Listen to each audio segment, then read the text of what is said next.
Hi! England తోటి 5 టెస్టులు భాగంగా ఒక టెస్ట్ అయితే ఇంగ్లాండ్ గెలిచింది. హైదరాబాద్ జరిగిన దానికి. అయితే వైజాగ్‌లో రేపటి నుంచి అయితే రెండో టెస్ట్ ప్రారంభం కాబోతుంది. కాకపోతే దీని అన్‌ఫార్చునేట్‌లీ దీనిలో కొంతమంది ప్లేయర్ అయితే దూరమయ్యారు. రవీంద్ర జడేజా కావచ్చు, లేకుంటే కేఎల్ రాహుల్ గారు ఇద్దరు కూడా ఫస్ట్ ఇన్నింగ్స్‌లో 80 రన్స్ పైనే ప్లస్ చేయడం చూసాం మనం వాళ్ళిద్దరైతే.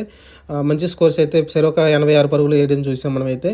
కానీ సడెన్‌గా వాళ్ళకైతే ఇంజ్యూరీ అయింది. కేఎల్ రాహుల్‌కి అలానే సెకండ్ ఇన్నింగ్స్‌లో రన్‌ఔట్ అయిన రవీంద్ర జడేజా కూడా ఇంజ్యూరీ అయ్యి బయటికి వెళ్ళిపోవడం చూసాం. కానీ వాళ్ళిద్దరు రీప్లేస్మెంట్‌కి అయితే కొత్తగా సర్ఫరాజ్ ఖాన్‌ని, అలానే సౌరభ్‌ని, అలానే మన వాషింగ్టన్ సుందర్‌ని ఆల్రౌండర్‌ని తీసుకున్నారు.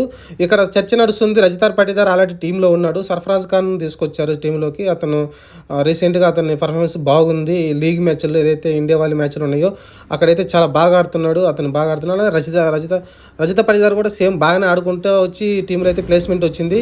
కానీ ఇప్పుడు సడన్‌గా అయితే సర్ఫరాజ్ ఖాన్ అయితే పోటీ వచ్చాడు. సడన్‌గా అతను ఇంక్లూడ్ చేయడం వల్ల